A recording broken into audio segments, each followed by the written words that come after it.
Eventually, our sun will grow cold and go out. When that happens, it won't just take us.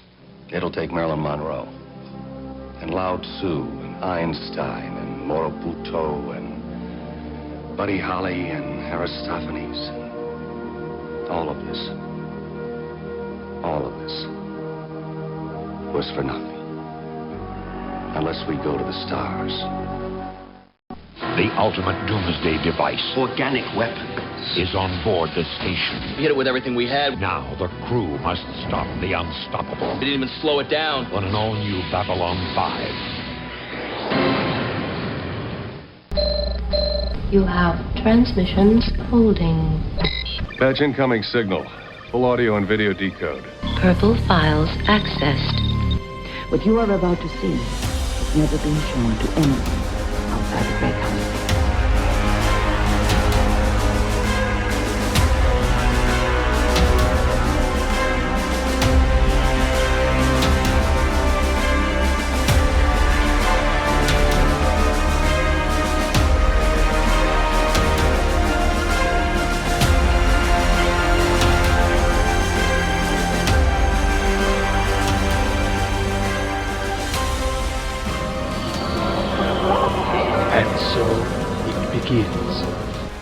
Hello, everyone out there in podcast land. Welcome to Grey 17, a Babylon 5 podcast, a part of the Front Row Network and NPR Illinois Community Voices.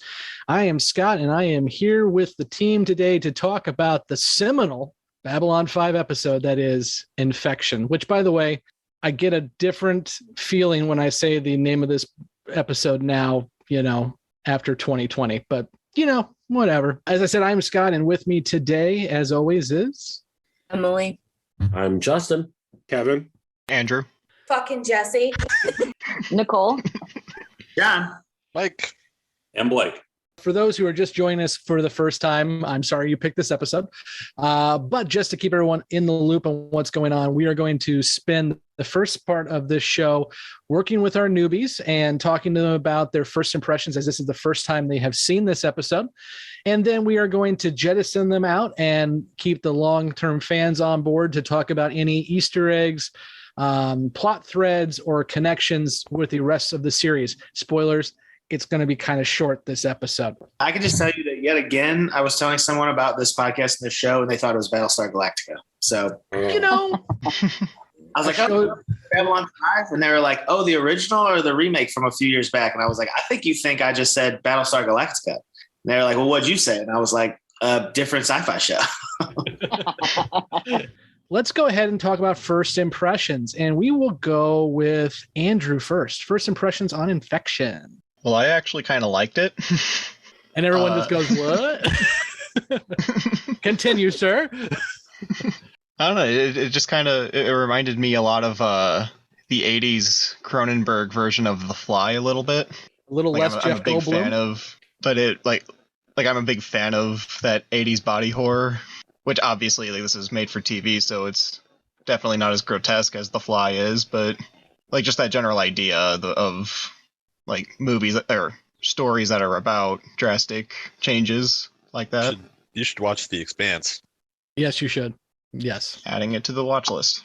I completely agree with Mike. For many reasons. Read the books before you watch the series, though. That's all I'm going to say. I disagree. Give it a couple episodes to breathe. You have the right to be wrong. That's all. I usually am, but in this case, I'm not. Watch the series. You're wrong. Whatever. Yeah. What are you guys talking about? What show are we talking about now? The next one we're going to make you watch, Jessi. No, listen. It's better than this. 5 years of sci-fi. Honestly, hold on. If you're gonna read the Expanse books, just read the books. Ignore the series. That's my personal take. What the heck? So you didn't like the Expanse TV show? Well, let's just dig into it. It's okay. Okay, this is a discussion for another podcast. It was okay. Okay, Mike, not as good as the books. You and I are going to do a show about why Justin's wrong. Right. Honestly, I can't wait for that rap battle, Scott. Let's do it. Who was the one yesterday that lectured us on tangents and going off on? Anyway. Okay, so Andrew, do you have anything else you want to add? Why do we do this to Andrew every single time? Like he says one thing and we all just like jump on him. Andrew, what other shows can we tell you to watch except this? Exactly. Well, we got Andrew's Firefly. the one who mentioned The Expanse, so I'm gonna defend Mike my did. position. Mike did. It was relevant, Please and then it watch became Firefly. unrelevant.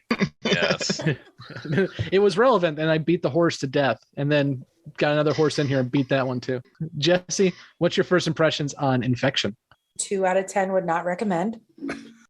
Didn't like it. Didn't want to watch any of it. And I watched the entire 43.5-minute episode. So no, it wasn't my favorite. Aren't you glad you met me?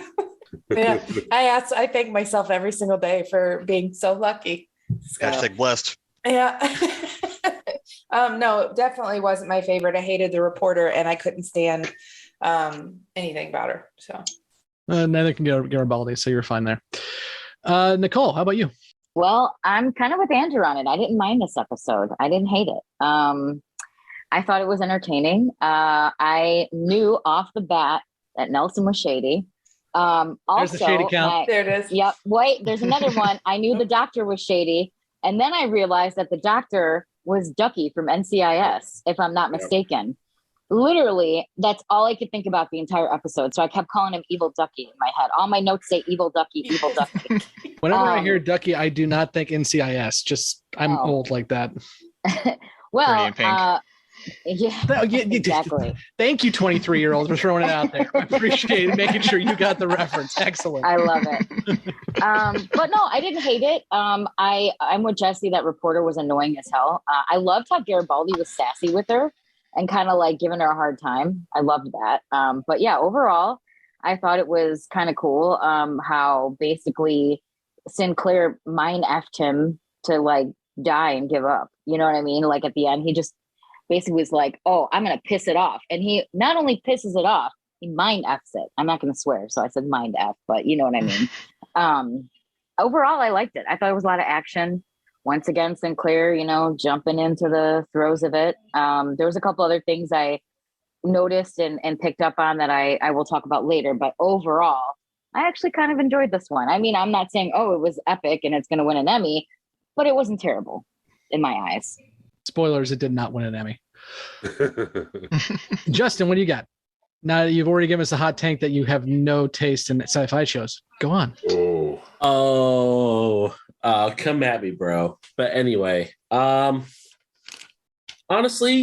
it wasn't my favorite episode of the season so far. I remember the last time I was on, I compared the first season to my starter marriage, and I'm beginning to question that. However, I thought that I didn't really take a whole lot out of this particular episode other than a couple decent quotes, mainly relating to like military PSD, about how there was one quote where people feel something worth dying for because it's easier than finding something worth living for. And that particular quote kind of stuck with me. Just kind of how Sinclair towards the end was talking about, had the earth kind of been destroyed, we would have lost Marilyn Monroe and Buddy Holly and everything like that. So like, honestly, like other than the pop culture references that were kind of dropped within the episode, there really wasn't anything that majorly kind of stuck with me for this one. Let's go to Blake. So, initial first thoughts, and I've watched this episode a couple times this week, and yeah, it's never been one of the outstanding greats of the series, but some of that also gets into, this was the first episode written after The Gathering, and it was written over a year after the Gathering was done. So this was really Straczynski getting back in touch with these characters and trying to figure out how these characters were going to go from that pilot movie into a series. It was also the first one produced. So in production order, this is episode 101 in production order. So some of the clunkiness, I think, with it is that piece of it, of this is really the first time back into this series for Straczynski. And it doesn't really contribute much long-term plot-wise, but there are some foreshadowing pieces and some universe setting in it that I think adds value. Let's go over to John. John, your first impressions and the butthole count, if you would. Well, this one sucked major buttholes. This was my least favorite episode, far and away. for any number of reasons. But like, I think the biggest one is this felt like 10 pounds of shit they tried to stuff in a 5-pound bag. I felt like they had so much to say and they were like, oh, we only got 43 minutes to say it. So let's try to address as many topics as we can. Let's talk about like nativism and capitalism and all this other stuff. And then just jam it all in. So, I mean, we can get to some of the particulars, but it just felt really stilted and it felt like a mismatch. So to Blake's point, I mean, that's actually good to know. It makes more sense that, this was, I would say this is like a starter and almost another pilot and you just throw this out. Now I know he said, mentioned some foreshadowing stuff, which we'll get into, that I kind of caught, or at least I think. Again, I don't know what's going to go down, but we'll see what happens in my predictions. But the only saving grace for this episode were some of the classic sci-fi tropes and, Wrath of Khan death yells and stuff like that I really enjoyed. But otherwise, this episode was terrible, and I hate you for wasting 45 minutes of my life. Again, aren't you glad you met me? And it just gets quiet in the room. Excellent. Let's see, who haven't we talked to yet? Let's go to Mike.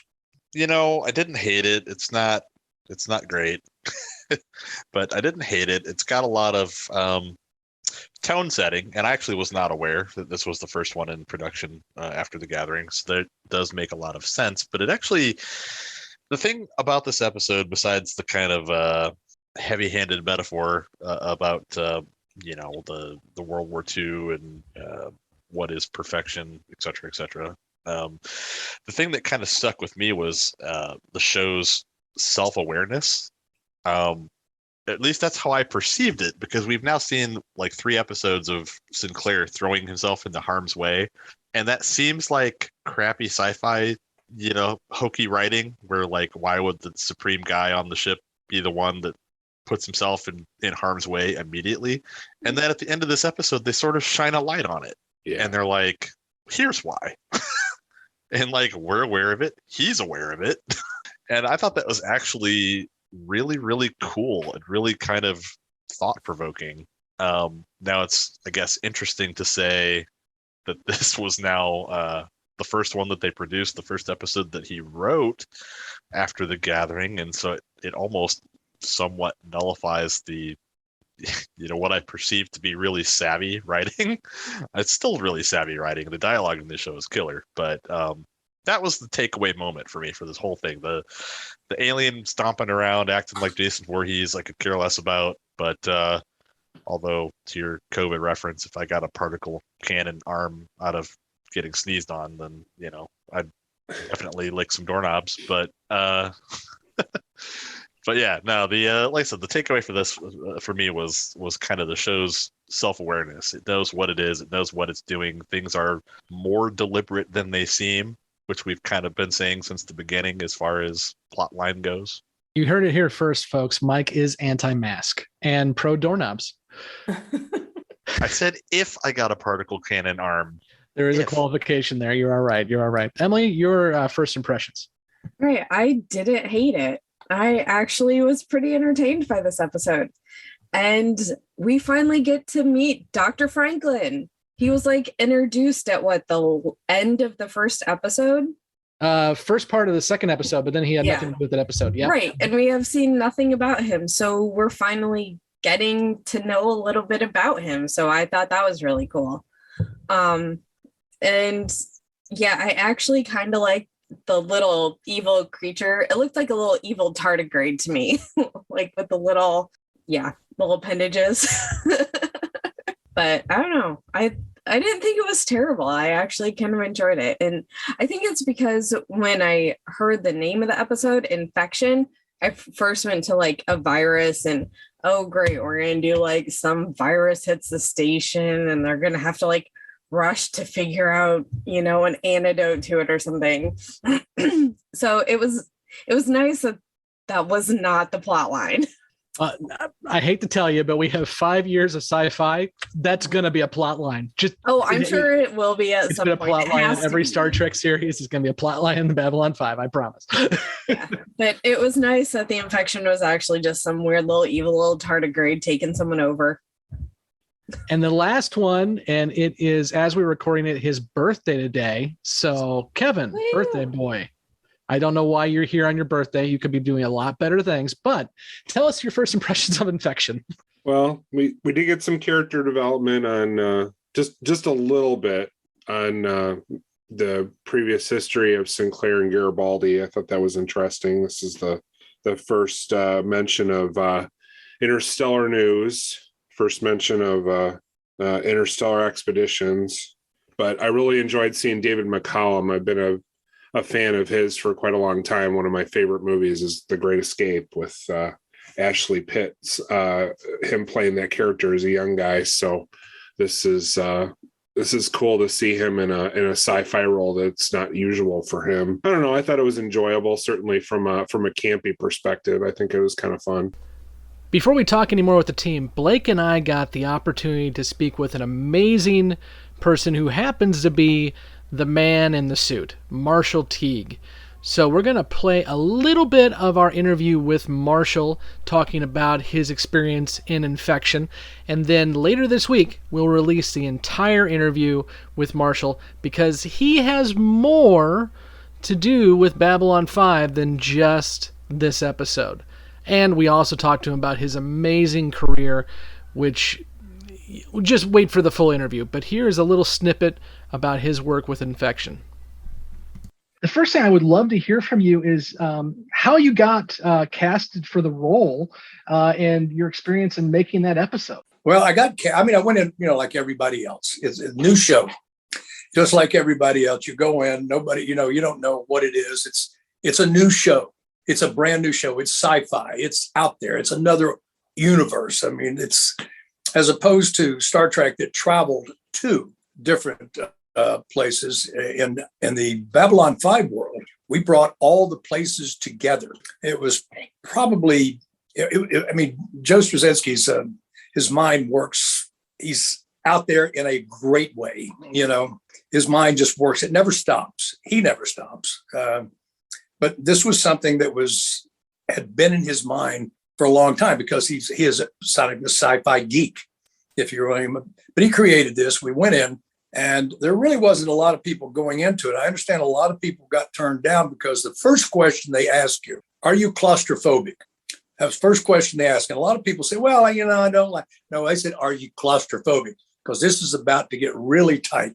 And I went in for the interview and they asked me this question. I says, well, no, I was a diver in the Navy. I'm not claustrophobic on anything. And they said, wonderful.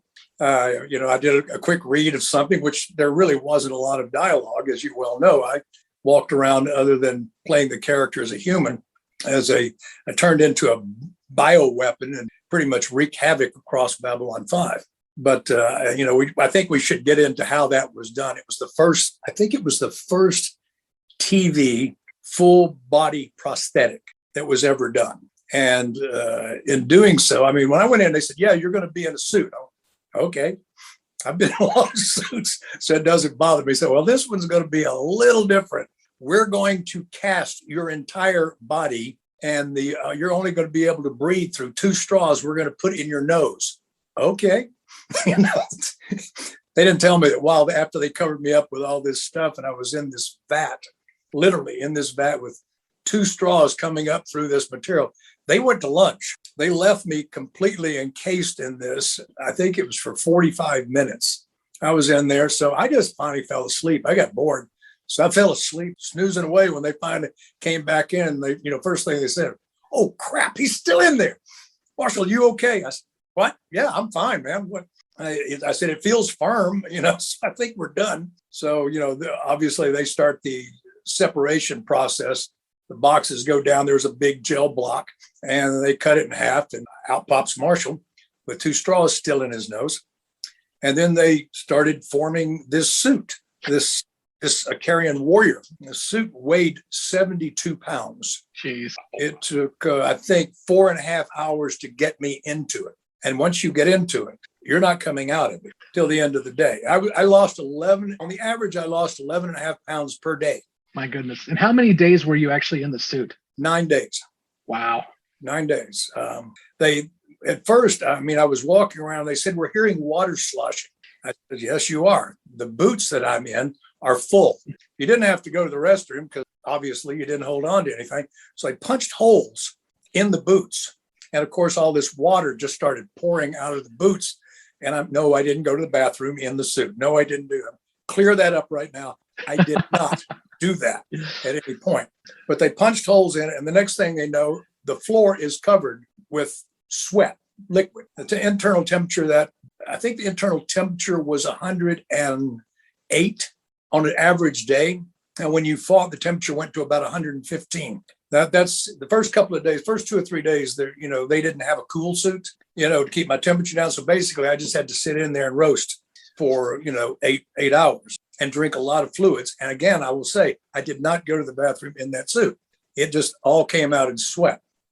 But they sculpted, if you've seen it, it's a pretty intense suit, with that huge weapon on my right arm and this thing that came out because of that implanted piece of that David McCallum stole, by the way, off the planet of Icarium, that implanted itself in my chest and created that thing. So that's just a little bit of how I got the roles, because I wasn't claustrophobic. And Joe kept coming in every once in a while we were shooting this, and he would walk up to me and he would get real close to it like this. He would look at me. Of course, my eyes were slits, they had these yellow films with slits in it. And he said, "Are you okay?" And I just did the voice. I went, "Yes, I am fine." And 2 or 3 times every day he would come in and tap me on the head. "Are you okay?" And it was very kind, very sweet of him to do so. But they finally got the cool suit, and that helped a lot. So part of our background that we've been doing with the show is also, Scott and I have both been reading the old Usenet groups for Babylon 5 that are still out there. And we've also watched some of the videos from the various conventions where the cast has been telling stories.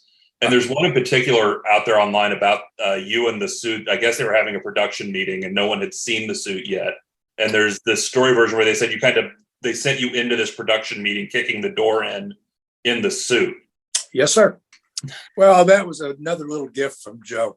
Joe wanted to surprise her because basically he didn't let anybody see this. This being the first time in a television program that they did a walking, talking human being in a 72-pound Icarian biological war machine. And they were in there having a meeting. And he said, "I just want you to kick the door and come in."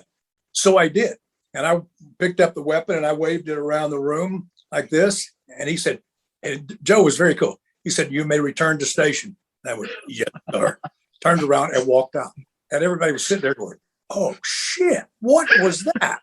That's amazing. Like one of the girls in there, I don't know who she was, what department she worked. I'll never forget, a little tiny thing, sweet as she could be, but she jumped back like somebody had plugged her into a wall socket. She just went, "Oh my God," like this. And I was kind of like, wow.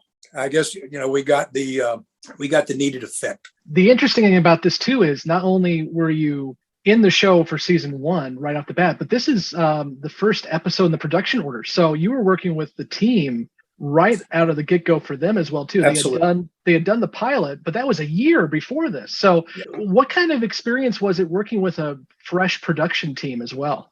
I'm glad you asked that question. It's a very good question, because anytime you're coming on to something and to this magnitude where you're creating this around something that no one has done to this point, and with a new crew, I will say that they jumped in with all 4 feet. I mean, I think it was because all the neat things they got to create and ideas that they came up with, they were able to come up with this and literally just throw it out there. What do you think?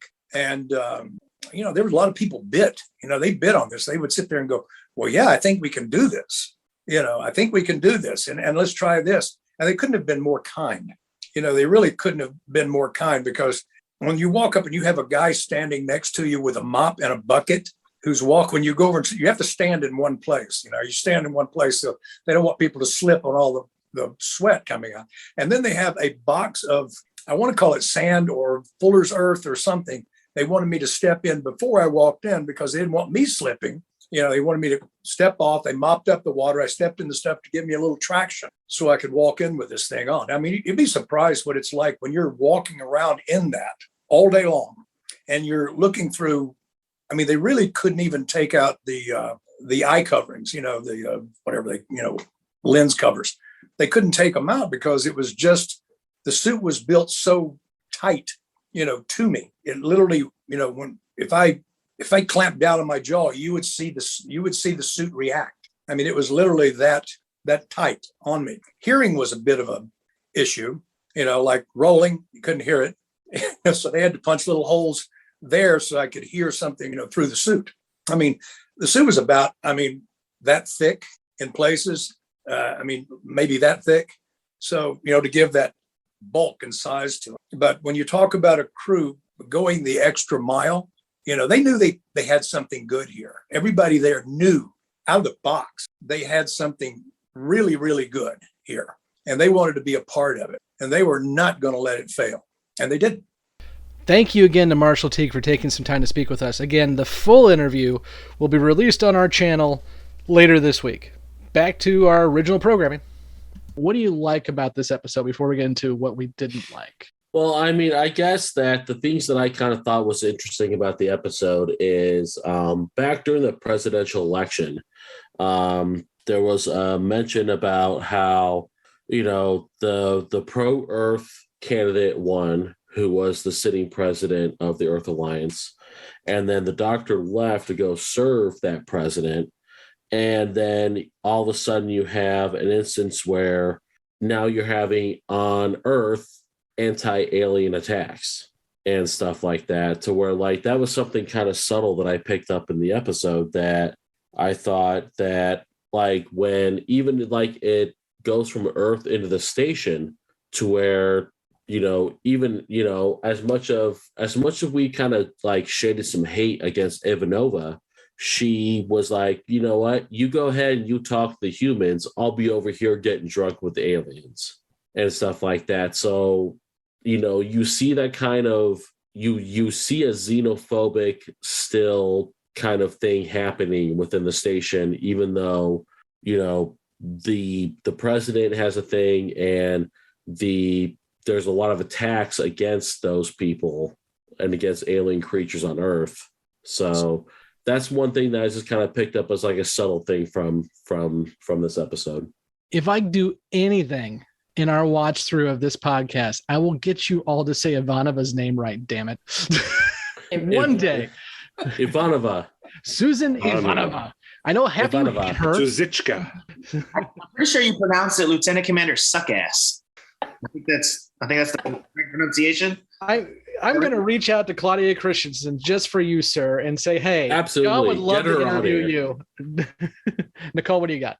Just a couple things I noticed one thing I noticed was how they had 2 fatalities in Gray 13. So now I'm thinking maybe that's where we got Gray 17 from, which we still don't fully know yet. But I'm thinking, oh, it's a section of the ship. Okay, I'm catching on here. So I noticed that. But one thing I thought was kind of interesting was the dynamic between Steven and, the doctor and, what the heck was that other doctor's name? Oh, Dr. Hendricks, Evil Ducky. That was somebody he admired, he looked up to, somebody he, studied under. And then basically, he realized, wait, this guy isn't what I thought he was. And, the guy thought, Hendricks thought he was going to keep his loyalty and be shady and get away with, his plan of making all this money and smuggling this on. And he had no qualms that Nelson killed the dude. He didn't care. He didn't care about any of that. And it showed that he had a really nasty character. And, the doctor, Steven, he basically was like, not on my watch. And he turned him in anyway. So I thought that was kind of an interesting dynamic to see how he went from holding him in such high esteem to realizing, wait a second, this guy isn't that great. And then to understanding I have to do what's right here and turn him in, because he did all this horrible stuff and put the whole ship in danger. And it was kind of a cool, journey to watch that kind of whole thing, go through. And just overall, some of the funny things I thought, I liked it when Garibaldi told that reporter, I'd rather have my tonsils taken out through my ears. It made me laugh. I don't know why, but that line specifically made me laugh really hard. And then when Ivanova basically shut down that reporter and was like, you're too young to experience that kind of pain or whatever, I was like, okay, well, that's going to be a question that I raise. What do you mean by that? Where does that come from? So But overall, like I like that dynamic, and obviously I really enjoyed the talk between Garibaldi and Sinclair at the end. I do think the episode ended on kind of a somber, sad note, but we'll get into that a little further when we talk about dislikes. But overall, I don't know, I had fun with it. I thought it was kind of fun. It was like Iron Man from hell, but he was kind of dumb. So they like let him around and like kind of like, let me follow you, you know, and like, I'm a robot. I'm going to go here. Like he had all he could say was protect, and he just did whatever. He like was kind of following the bait, you know? So that was kind of funny, but yeah, I don't know. I just really like how Sinclair basically got in his head and just flipped the script on the whole thing. I really like that too. So, but yeah, I've said too much, so I'm going to stop talking now, but I don't know. I guess I like this episode a lot more than I thought. We got the shady count, and we also have the Sinclair puts himself in the line of fire count, which is actually brought up in this episode. But I think it's been more than 3 times, even though Garibaldi says 3, because I'm pretty sure it's been 5 in the past 4 episodes. Emily, what do you got? Yeah, sorry. I like the conversation with Garibaldi and Sinclair because I felt like it actually gave us an insight into why Garibaldi may have been moved around in position so often, because it kind of seemed like he was one that wasn't just going to tell the commander what he wanted to hear. He was going to be honest and call him out on what he saw were issues. Like, you know, I know you're wanting to do these things, but maybe you need to think about why you're behaving in this manner. Why are you always like trying to be the front one out and putting yourself in the dangerous situations? So that made me wonder if that might be part of the backstory and the reasons of why he was losing positions and had been fired a few times, because people didn't like his honesty. Blake, what do you got? You know, thinking about that conversation at the end with Garibaldi and Sinclair, one of the complaints we had going back to Discovery season 1 was they never really gave us the scope or the impact of what that war meant in that season. And they haven't really done that yet in Babylon 5 either. We know there was the Earth-Minbari War. We know there was this, you know, what they keep referring to as the Battle of the Line, but there's no scope or scale to what that means or the significance of it. And I think that in line was really the attempt to give that scope of how this impacted those who participated in that event. And to really get into that discussion with Sinclair around the mental state of those who took part in that battle and then trying to find meaning afterwards. I won't say too much because there's more there, but it won't come out for a little while. We'll talk about it here in about 20 minutes, but the newbies can't hear about it. Yeah, we'll get there in about 20 minutes. Yeah. But the other part with the episode 2, I think, love you too, Jessi. The other part with this episode 2 of the formatting is I think there was also a desire a little bit with the network to see if Babylon 5 could do kind of that monster or alien of the week type story after the gathering, and how much kind of more intellectual sci-fi that could have been in some regards versus getting more into a story more like a Star Trek type story with this one. Yeah, I completely agree with you there. And into the Garibaldi and Sinclair conversation, it's interesting that they used the line, and I say they because JMS wrote this, so it was his line. You keep putting your life on the line. And I think that is absolutely a reference to trying to get back to that one moment in his life that he has no connection to as well, too. To your point, Blake, about what we're seeing in this episode, I tend to be the defender. I will point out 2 things. One is, as was already mentioned, this absolutely was the first script written before we actually started really figuring out where we were going to go with this show. I've got a quote here from JMS from the Usenets back in 93, 94, probably 94. The problem with Infection from a writing point of view is that it was the first one written out for the season. And I was having a hard time finding the fingerprints of the characters again after so much time had passed after the pilot. It was nearly a year between the revising shooting of the pilot and the writing of the first series script. As on any show, it takes a while to get up to speed once you hit the series. That was the real problem, and there wasn't any real way to get past it except to write it, reacquaint myself with the characters, and move on. I probably would have opted out of doing it had we had more scripts on hand, but we didn't. And oddly, many of the production team liked, quote unquote, liked the script quite a lot and kept saying we should have it done. And the other point I was going to make to that too, what you were just saying, Blake, is this is, again, as you said, the studio is probably seeing if we can do a Monster of the Week episode, which is what we're used to on syndicated television. Even though this is a network, it's still a syndicated network. And we still have a lot of studio notes that are coming this way. I think what we're going to find as we move forward in the show, especially in season 2, but then also in season 3 and on more so, the studio gives less and less notes, and we see what happens when that happens. It becomes more serialized. The stories become more connected. And by season 3, honestly, and JMS has said this, the studio just stopped caring. So I think you're seeing a lot of influence here by the studio, not as much by the writers, and that will change. Kevin, what do you got? I was just thinking from an actor standpoint, this couldn't have been a particularly easy one to film.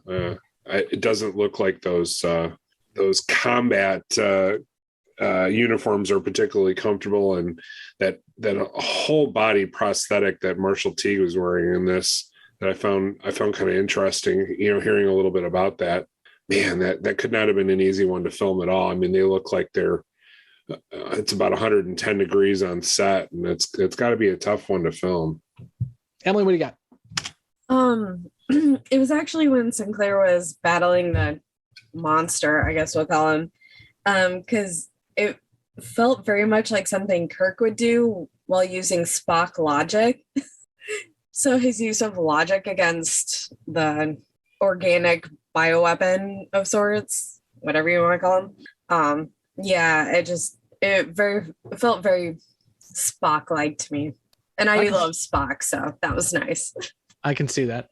I think we can move on now to the Sinclair Garibaldi and Garibaldi ISN piece. But real quick, I do want to kind of hit on, and you guys have already hit on it too a little bit. When I watch season 1, I've said this several times, and I will continue to say it, especially when we get to episodes like TKO, I usually skip most of season 1. And Infection's definitely one that I have skipped. And so I really didn't know what I was going to get into, because I probably haven't seen Infection since I've done a full watch through, which was probably over a decade ago.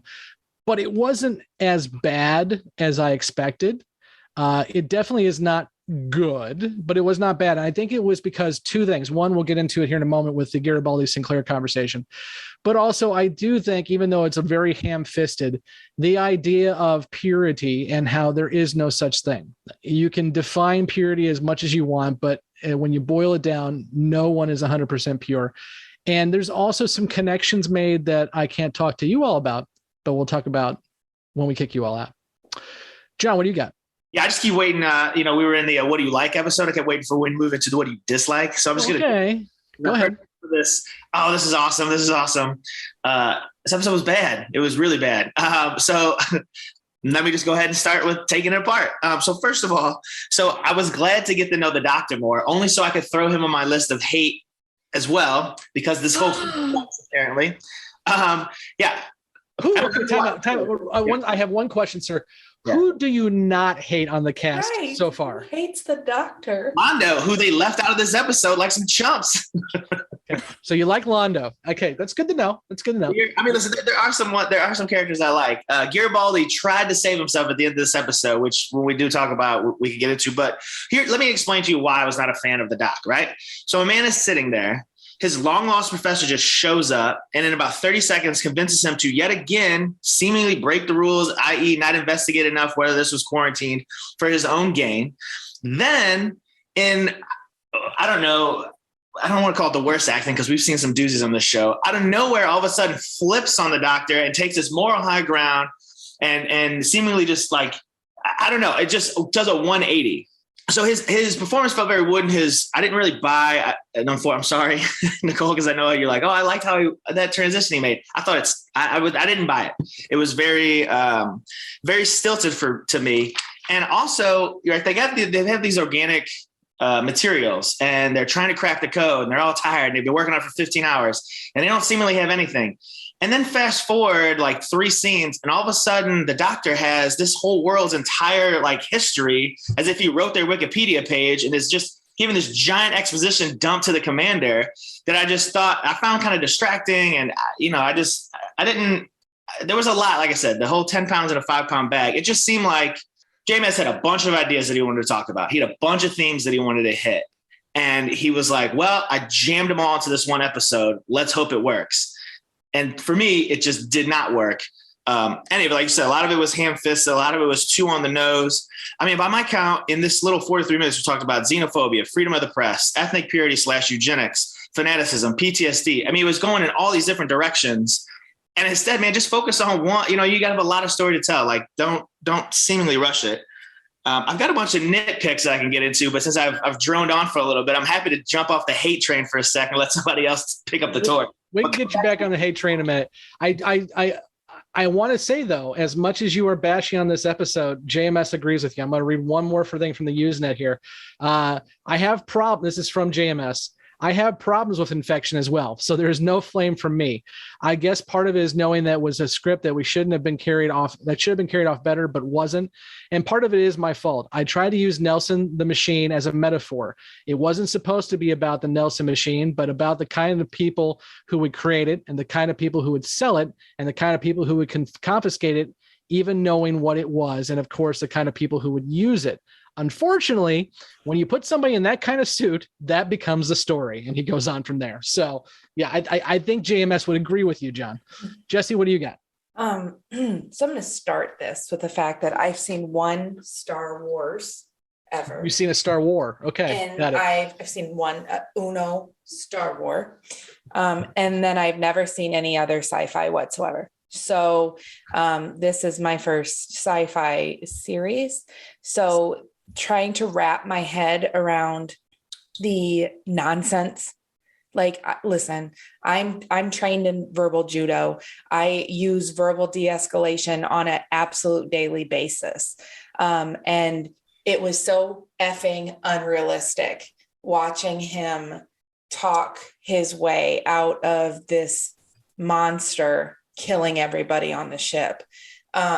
I couldn't get past it. Then that was my main gripe with this was like, I'm like, oh, this is horseshit. Like that would never happen. So I think I need to get into the realm of sci-fi and realize that not everything is like how it would happen in my life. But on a positive note, Ivanova got some points today when she stepped in front of Sinclair. So that's probably the nicest thing you'll ever hear me say about her. Give it time. I swear, maybe not John, but Ivanova is going to wear down some of you. I promise. But Jessi, I will say to you personally, that is one of the reasons why I'm so happy that you are on this show, because we have a whole bunch of Star Trek, Star Wars nerds on here. And it's really good, honestly, to get the perspective of somebody who does not deal with that world at all. Nicole, you're kind of the same way in this boat. So I really do appreciate what you guys are adding to it as well. John, what do you got? You know, on a slightly personal note, not to get too much into it, but it's like being a veteran, like it irks me that that's always the go-to, like, oh man, if you were a veteran, you are super jacked up now and you have all this stuff. And it's like, yeah, it's not, we should maybe pull it back. I know this is the 90s and, you know, I wouldn't have to get into it, but so I just wasn't a huge fan of that. I will say that initial murder, like the customs guy was maybe the funniest murder I've ever seen with the I thought he was going to choke him out, and then I don't think he knew what he was doing, and he was reaching for that was pretty funny, as well as the reporter's odd transition to the shitter. She was like, oh, I guess I'm done listening to Garibaldi shoot a shot again and I gotta go take a dump, and she was going the wrong way. So I thought, oh, that was funny. I appreciated that, even though one last quick drive-by to Garibaldi's creeping ass, which was again in the beginning on full display. And then apparently his criminal record. Let's just, you know, I don't want to dominate this whole podcast with how much everyone sucks, but just let me know when you want to drop in those nugs, because I got them. So. Oh, come on, though. You got to love if this leaves a waxy buildup, I'm coming back. So he said it's either an aphrodisiac or what? A floor waxing agent. And he still bought it. So which one was he hoping for? He said if this leaves a waxy buildup, I'm good. So you can. It depends on where the waxy buildup is. I love Garibaldi and I love Jerry Doyle, although I'm sure when he was alive, he wouldn't have loved me. But it's still, I love Jerry Doyle. Well, maybe he should do his job better and apparently send any sort of patrol in the gray zone, anything at all, because it is the Wild West down there and nobody is marking anything. Yeah, we got brown and gray sector. They're both fun, aren't they? I mean, I guess that Garibaldi is becoming quickly one of my favorite characters. He is the William T. Riker. For me, and Riker was my favorite character in TNG. So, you know, just having him interact with people the way that he did, and having him be like, well, is this an aphrodisiac? Is this a floor cleaner? You know what? I'm going to buy it anyway and just see what happens. Like, honestly, he's the Riker for me. So like, he's my favorite character going forward. I love it that, Justin, you think Garibaldi is Riker, and I can see that. But for me, Garibaldi will always be the Miles O'Brien of the Babylon 5. Really? I mean, Deep Space Nine, ironically, obviously, is being aired the exact same time this is, so they're being developed at the same time. But he's which O'Brien, like Next Gen O'Brien, or no, DS9, DS9. Oh, that doesn't bode well for Garibaldi. Exactly. See, DS9. O'Brien must suffer. Garibaldi will suffer. Okay. No spoilers. Come on. That's not next spoiler. 20 minutes. The next. That's okay. 20 He's minutes. not my favorite. Garibaldi will suffer. Okay, that's all I gotta say. O'Brien suffers too. Yeah. How bad this episode is that we have to talk about other sci-fi shows, which, by the way, I'm not even like a big sci-fi fan as you guys, but Jessi's over here. Did you guys just drop in names? And I'm like, wait, who? What? Is this the same show? Am I missing characters? Yeah, I have no idea what they're talking about 95% of the time. Mike, what do you got? Gonna jump off the hate train for a minute and just mention once again how much I appreciate the dialogue between characters. And I did like, despite I did hate the whole interview story arc, subplot, whatever you want to call it. Like you said, it wasn't really even a plot B, but I did appreciate the commentary from Sinclair about how he did give an interview once and ended up posted so far away that you wouldn't be able to find him with a hunting dog and a Ouija board. So whoever writes the character dialogue is aces in my book. Yeah, and this is absolutely the first time we get an ISN reporter. This is not a spoiler. It will not be the last time we get ISN reporters. And those episodes, at least in my opinion, are usually fairly good episodes. And I think part of it is JMS was a journalist for a long time. And actually, before doing Babylon 5, he did Murder, She Wrote. And most of the episodes he did that leaned on her as a journalist. So I think he leans on that. And I completely agree. It's not done well here, but I think it's done well later on. Nicole, what do you got? I was just kind of thinking about how the end quote from Sinclair, where he was like, when she asked if, we should go to space and should we just worry about our own and not worry about space anymore? And he was like, the sun will grow cold eventually and take us all, but it will be all for nothing unless we go to the stars. I thought that was kind of like, okay, that was kind of a somber / thoughtful way to end the show. And I kind of was thinking like, all right, well, I mean, I thought that was maybe like a little foreshadowing on why it's so important to him. I could be wrong, but I just thought it was kind of maybe giving a little bit more insight onto why he thinks it's so important to have Babylon 5 be successful and why it's so important to have the ambassadors and the diplomacy between the aliens and the Earth and the Earth Alliance and all that. Again, Earth Alliance is probably shady, but whatever. And I just have to say, I know we got some hate on Garibaldi, but I think he's hilarious. And I think it's so funny how he just does not give an F and he shoots a shot with whoever. And, he's just trying to get his. And I think, you know what? Go for it, Garibaldi, because you're stuck on this freaking ship with all these people and you got to manage all of them. You might as well have a little fun too. So I am team Garibaldi getting it.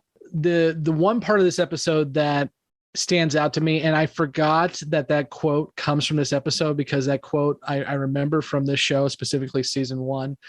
And it's something that is a conversation that we're having right now. Hell, Blake, you and I have had this conversation, and sometimes we're on the opposite side of things. I think that space exploration is extremely important for that very reason. As a civilization, unless you don't care about our civilization, we need to explore space because sooner or later, whether it's a few years from now or it's a billion years from now, this place ain't going to be livable. So it's a decision we have to make.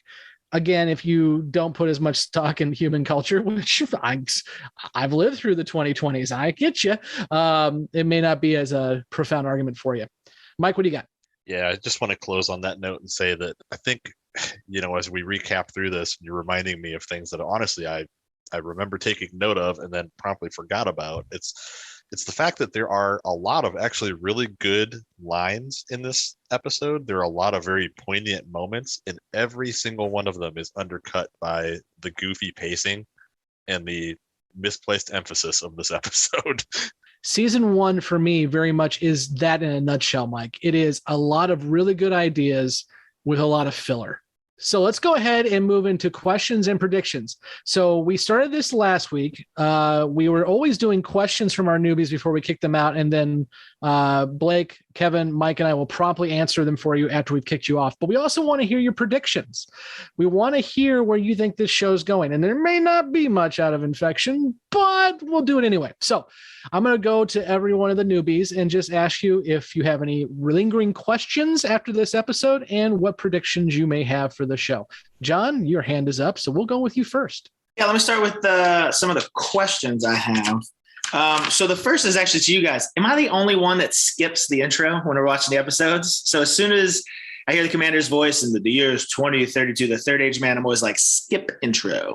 HBO Max gave you the skip button for a reason. The one thing I will say, and I haven't seen it on this series yet, but be careful when you do that sometimes, because like I know, and it may not be anymore because West Wing's moved over to HBO Max, but there were several episodes of West Wing where if you skip, it jumps about 5 minutes into the episode, and that really annoys the shit out of me. But yeah, I skip the intros too.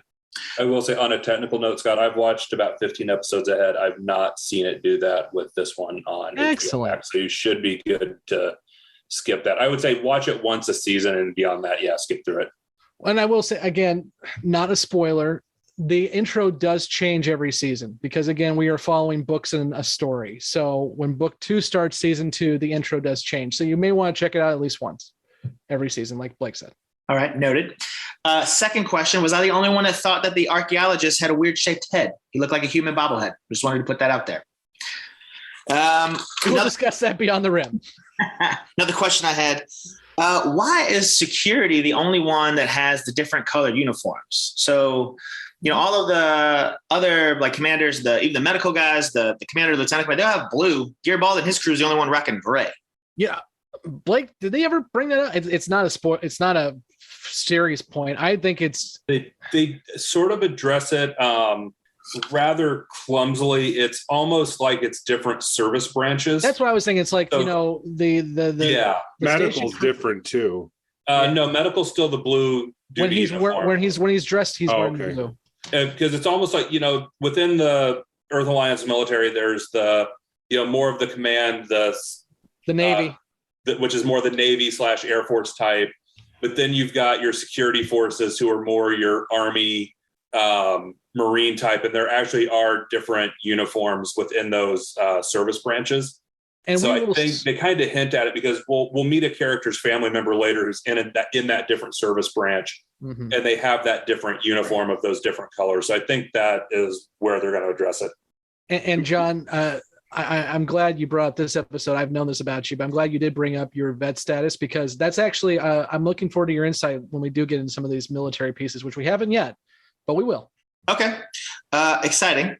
Because as I move into predictions, I'm concerned again, kind of Nicole's point where they really Freddie foreshadowed it. They're right there at the end, but Earth seems to be the big villain. And I'm going to go ahead and make my prediction that Earth, shockingly, humans suck and that Earth and its alliance will be a villain or the villain or will not be good. My prediction, maybe because I want it to come true, again, I hope the commander gets his death wish. I hope he doesn't make it all that far, as I'm not a fan, and I'm sure we'll get the lovely sci-fi trope of the valiant sacrifice that he'll make, but hopefully we can get somebody new in there. And then, thanks to Scott, I think apparently something bad's going to happen to Garibaldi, so I don't know. Can't wait to see that. I don't know. It's like, if you've ever watched Deep Space Nine, I will tell you the trope because that will help you not think it's a spoiler. The whole joke of Deep Space Nine was whenever they needed a filler episode, the writer's room said O'Brien must suffer. And there was an episode written about how O'Brien is tortured or suffers or is beaten to a pulp or put into a prison for 90 years and brought back after that. I mean, seriously, O'Brien suffers. Kind of the same idea here. Hey, we need a stories idea.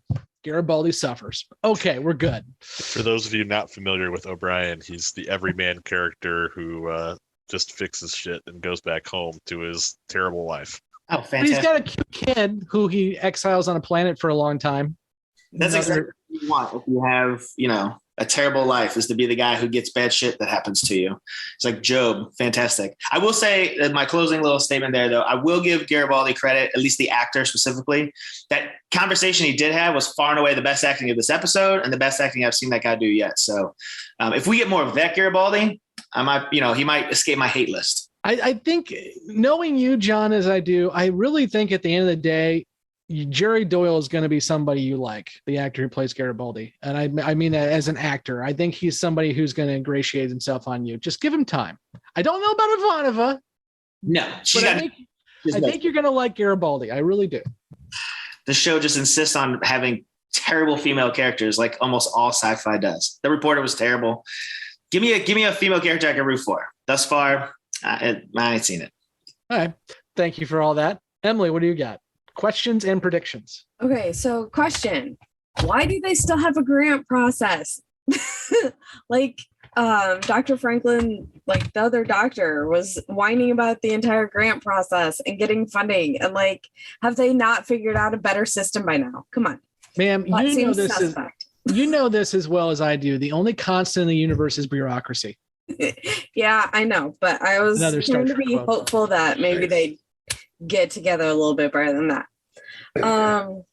One thing that we hadn't mentioned yet is when Vance was talking about the technology they were trying to take. He mentioned that the Vorlons have similar technology.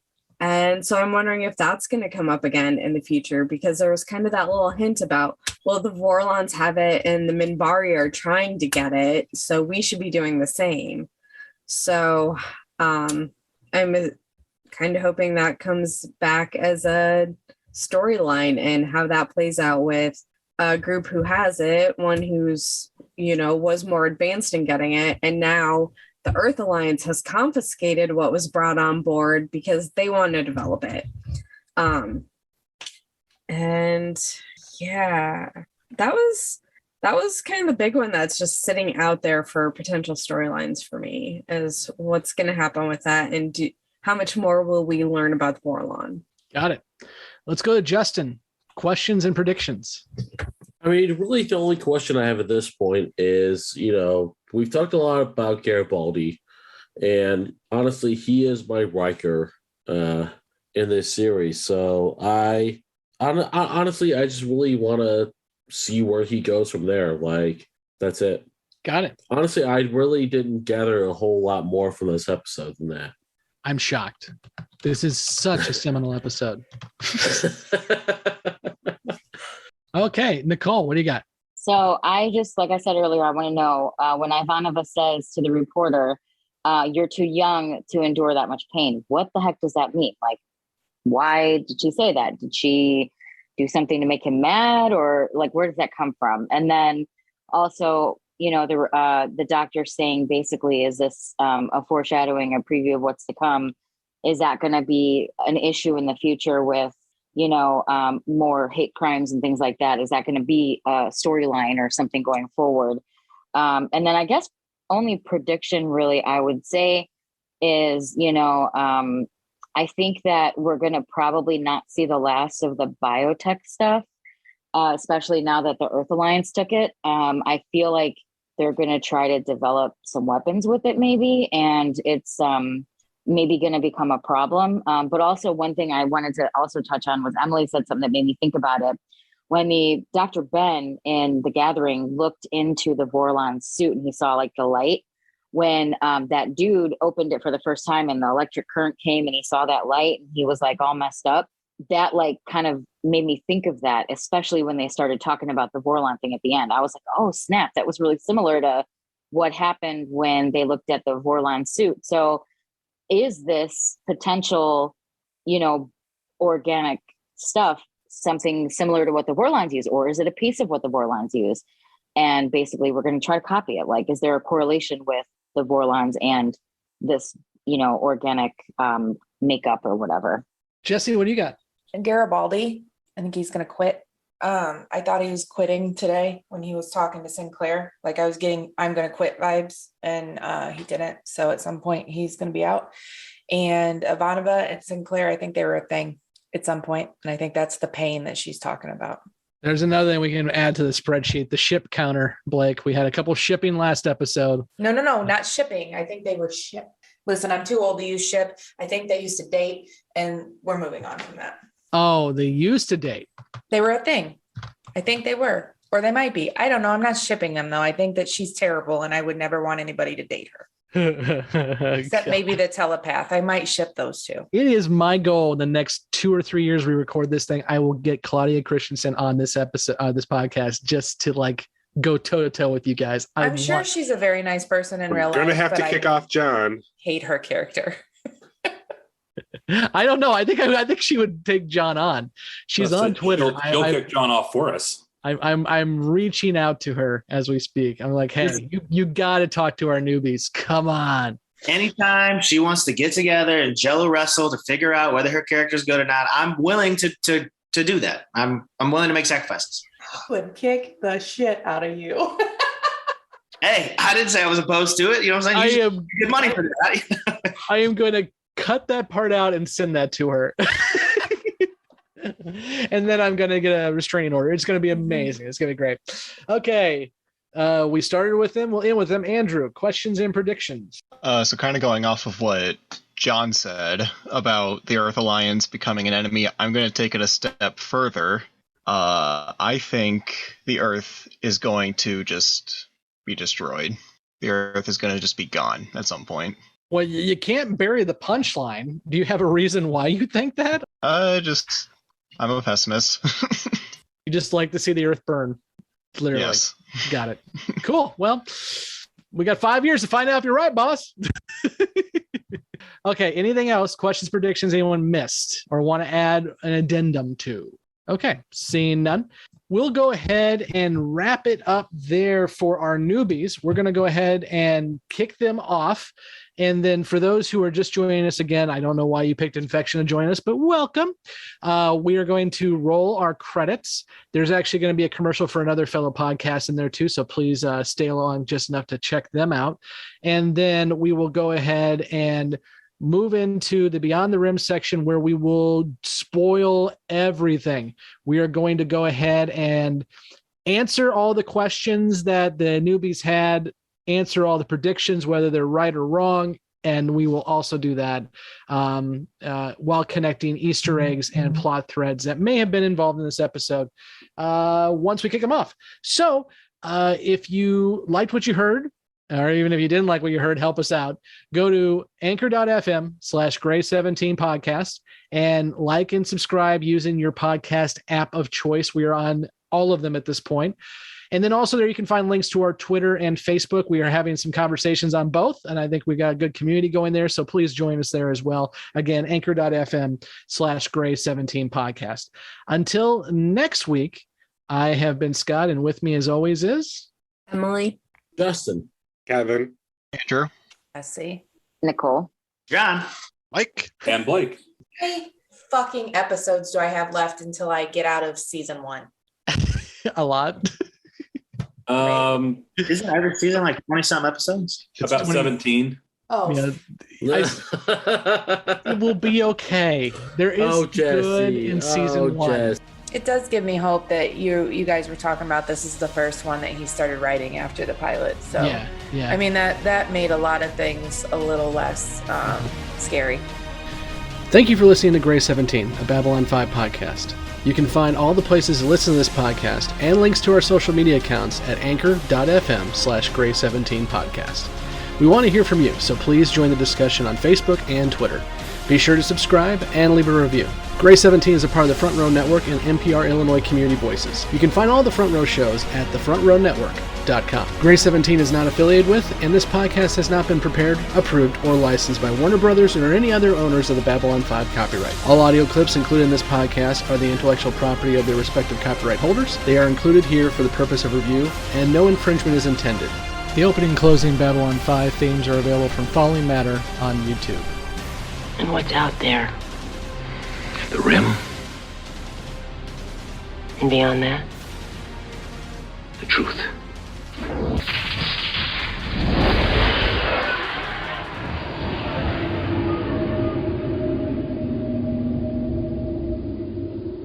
Hey, Brent, have you ever seen Babylon 5 before? Babylon 5? I mean, that show from the 90s? Yep. No. You want to watch it for the first time? Let's do it.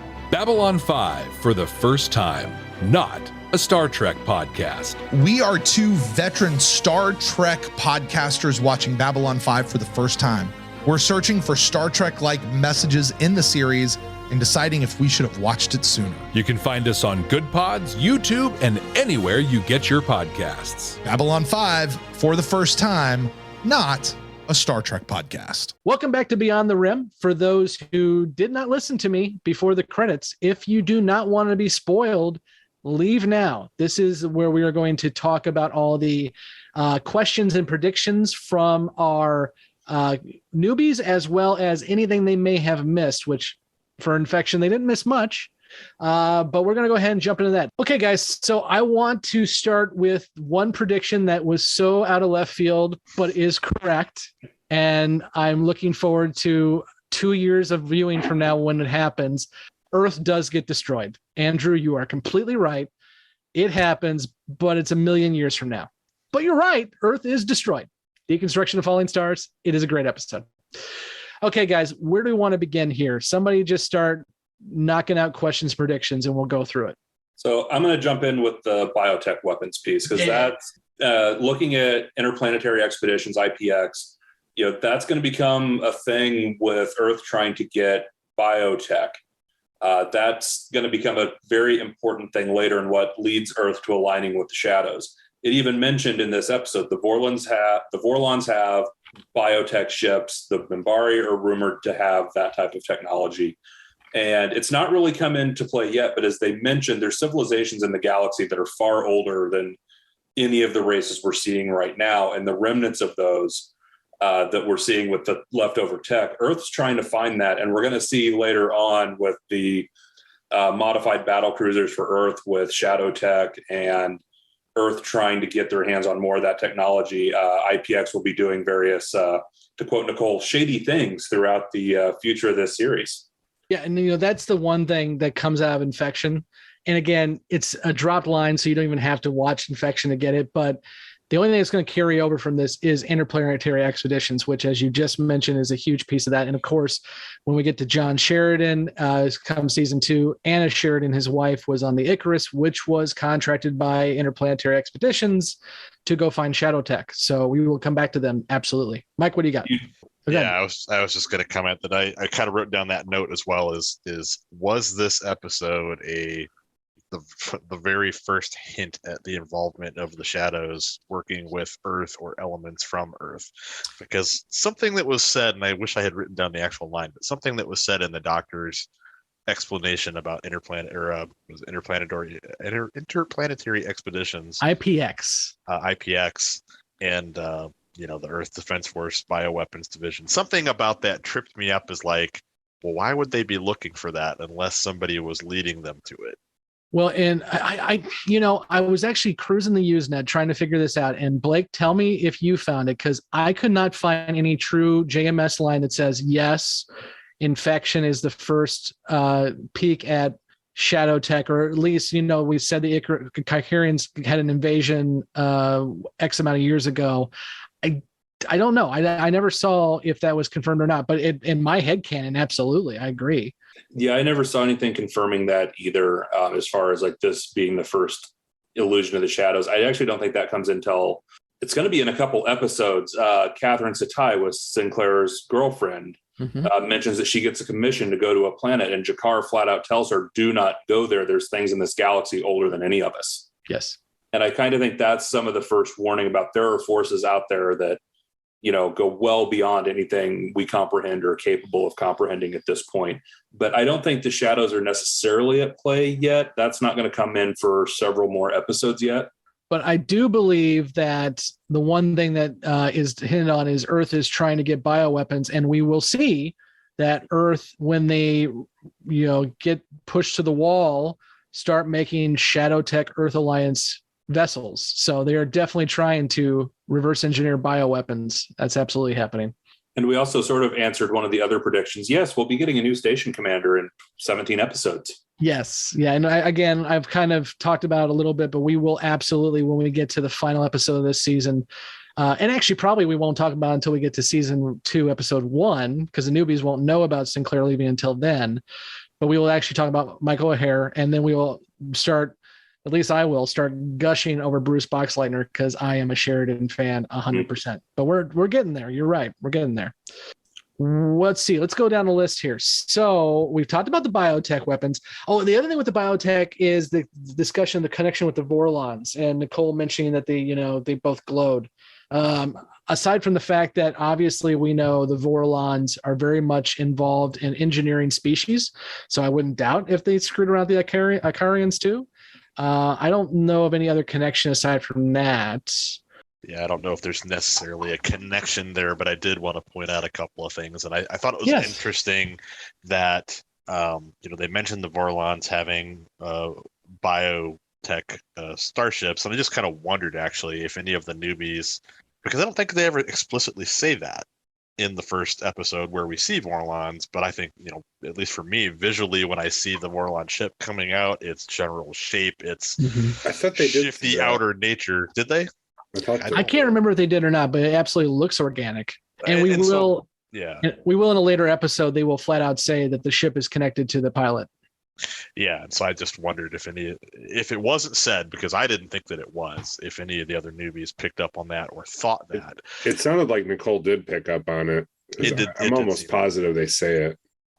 There's another thing that I wanted to throw out there, and that was that one of our group members, who's been very active in the Facebook chat, we had kind of an odd side discussion about future fashion, and in particular the Vorlons, and he had kind of raised the question of, because we saw how the Vorlon ship had this sort of flowy, animated pattern along its outer hull, and that looked very similar to Kosh's encounter suit. He kind of brought up the question of, like, if they had that ability, that technology to make his encounter suit do the same thing, do you think they would have? And the answer, I think, is absolutely yes. I think they definitely would have implied that maybe the encounter suit itself had something else going on.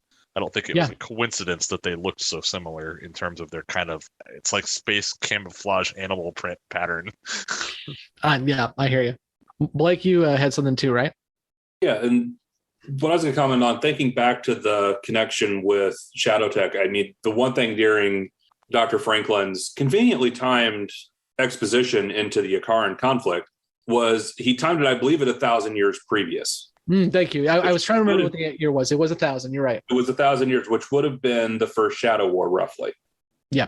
So it's conceivable when they talk about the Ikarans getting invaded over and over again, that they were part of that conflict, and this is the type of weaponry that was developed at the time within Ikara to help push that back. So there could be shadow connections in it, even if it's not explicitly drawn through.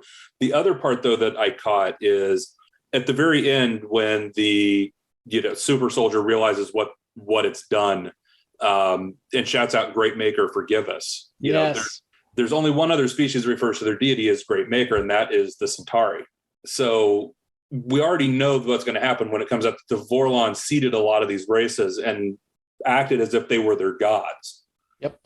So it's kind of interesting to think that maybe some of these might be precursor races to what we're seeing with the major players now. That's a very good point. Very good point. So we got a whole bunch of stuff about Earth, aside from it blowing up. And again, the guys are really into the Earth is fascist kick. Justin actually made a little bit of a comment. I just didn't correct him, where he said that the pro-Earth president was elected. It's actually the other way around. The pro-open Earth president, Santiago, was elected. And that's why Dr. Kyle went back, was to help with Earth for alien immigration purposes. So, and of course, that's going to come back, that Santiago is for an open Earth. But I think these guys still want to do the fascist state already. They're just a little bit ahead of their game. Well, and I think he picked up on that because he even mentioned Dr. Ben, and yes, as going back. So I think he knew what he meant to say. He just misspoke. Got it. Well, but we also have, the mention of hate crimes, which we will absolutely get that with War Prayer, which is coming up very soon.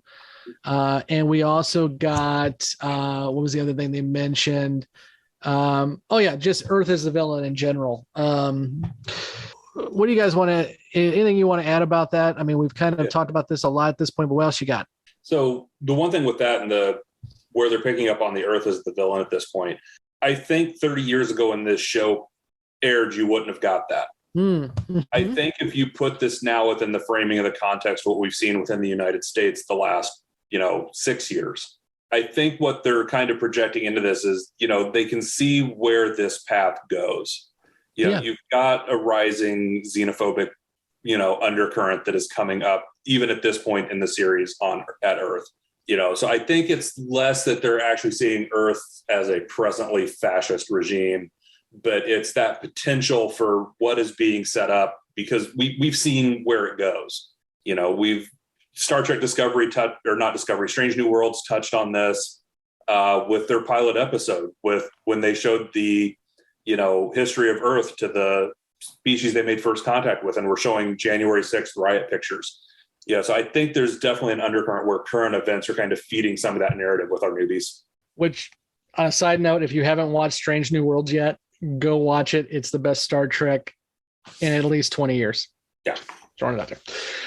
Yeah, no, I think that's a very good point, Blake. And you're right. We are definitely using our 2022 goggles on a 1994 show. And for better or for worse in a lot of this pieces as well, too. And at times it's, as I say, at times it's kind of has shockingly like a mirror. Yeah. Well, and this is something I'll get into more when we start talking about Home Guard and Night Watch. It's a mirror for the lead writer too. JMS absolutely had a lot of family connections to World War II and the wrong side of World War II. So I think he sees that too and everything as well. And that kind of peppers his ideas. A rise in fascism, even internationally, and xenophobia going on too. You're right. We're really looking at this at a 2020 lens, 2022 lens. Yeah, I completely agree on that. I mean, there has definitely been a shift to the idea that strongmen politicians, are something that is idolized by many. And it's not just here in America. Look at Brazil, look at the Philippines or some others. Yeah. Even France with Marine Le Pen, the rise of the National Front there. That got close. Yeah, way too close for comfort. And I don't care what your politics are. You do not want the National Front in charge of France. You do not want that. Yeah. Yikes. Okay, so we'll definitely get more into details on that, because as much as I'm saying they're getting too ahead of themselves, we absolutely know by season 3 and season 4, Earth is a fascist state. Plain and simple. So you're right. The breadcrumbs are being laid there. A couple other quick ones that were predictions and or questions. No, Ivanova and Sinclair did not get together before the show. But I think they have a friendship there for sure. And that's one of the key things when actually Sheridan comes is Garibaldi does not have that friendship, but Ivanova has more of a friendship with Sheridan than she did with Sinclair. So I think we'll see more of that connection. Still not a romantic relationship, but we'll see more of a connection between Ivanova and Sheridan when he shows up. And then the other thing was Nicole talked about Ivanova's pain quote. I think that's just Ivanova being funny, and I thought it was a funny quote. It was funny to feel that pain. I didn't use that quote. Am I missing anything, guys? Is there anything else that the newbies brought up? I do have to take issue with, I think it was John, although you can correct me if I'm wrong. We all take issue with John. Go for it. He said that Sinclair is a crappy leader, and I'm not the biggest Sinclair fan, but that's just blatantly not true. I mean, Sinclair is a very good leader, and yeah, maybe he's a little bit too apt to jump in, but people do appreciate that, to be on a team to see that the boss can actually do the job. Well, and I think, Blake, you brought it up in one of the earlier segments, and that was we have a leader coming from a different angle. This guy was never meant to be a leader like this. He is a fighter pilot who just happened to be handpicked by the Minbari to take this role. And even people are like, we don't know why the Minbari picked you. And we'll get into that more as season 1 rolls around. We have no idea why the Minbari picked you, but they picked you. So here you are.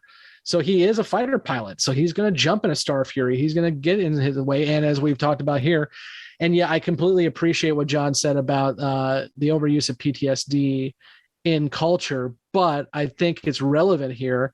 And that I thought it was well done here. Yeah, and I think I'm interested to see what John says when we get to the episode where we actually get the Battle of the Line, which is coming very soon, because he is one of the sole survivors. And not only is he a sole survivor, he doesn't remember how he survived. That would definitely screw you up. Mm-hmm. And when all your buddies are dead, you're going to want to at least atone for that.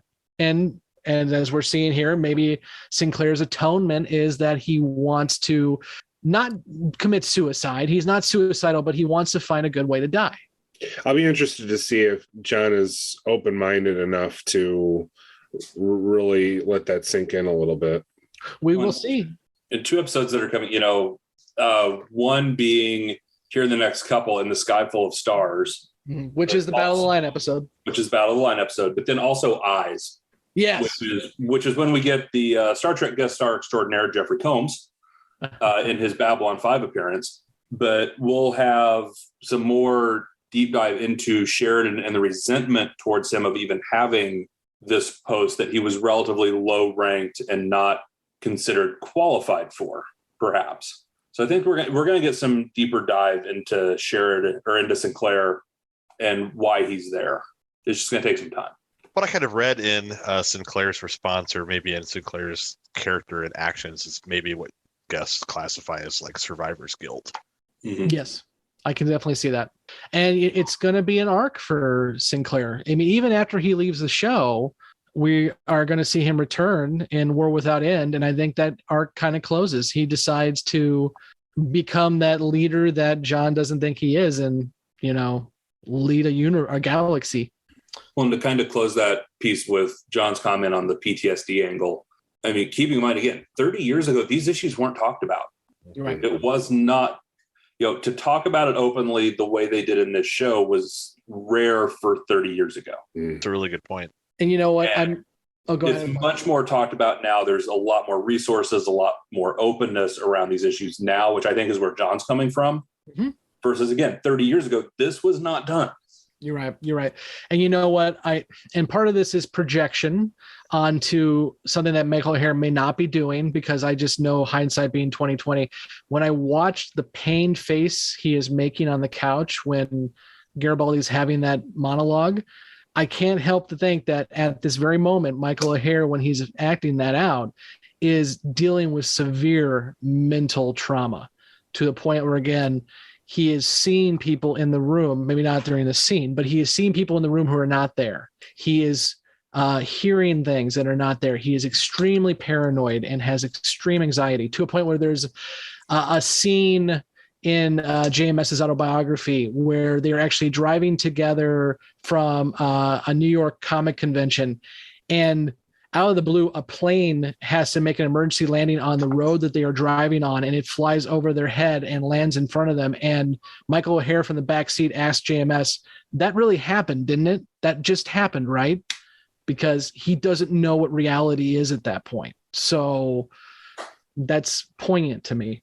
And I think we'll get a deeper discussion on that and the Sky Full of Stars too, because that episode, in hindsight, after that all became knowledge, I rewatched that episode, and I think there's going to be something to talk about with that there. I agree. We'll get more into it as we get closer to Michael O'Hare's exit, which is we're only on episode 4, but it'll be here before we know it. So we'll have more of those conversations as well. Anything else, guys, you want to talk about before we wrap this thing up? Again, we will have much more to talk about with Parliament of Dreams. I think so. And then as we start rolling, I'm looking forward to some of the newbies questions starting to be answered too. We're not there yet, but we will be soon, where some of those questions will start getting answered to the newbies. So, okay, it will wrap it up for this episode. Next week, we will join you for Parliament of Dreams. And While you are waiting, please make sure to go to anchor.fm/Gray17 podcast. I am all for my shameless plugs. And make sure that you are subscribing and giving us a like and review on your podcast app of choice. Even if it's a negative review, that helps the algorithm. So give us all your hate, please. I will take it. And then, of course, as Mike mentioned, we are having Facebook and Twitter conversations. So make sure you click on those links as well and join the conversations. We're actually having some fun ones over at Twitter and on Facebook. So with different people.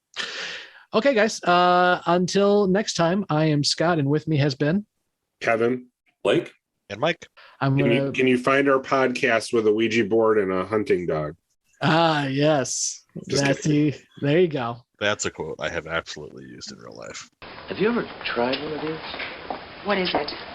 I'm not sure. According to the translator, it's either an aphrodisiac or a floor wax. Can't decide if it's worth the risk or not.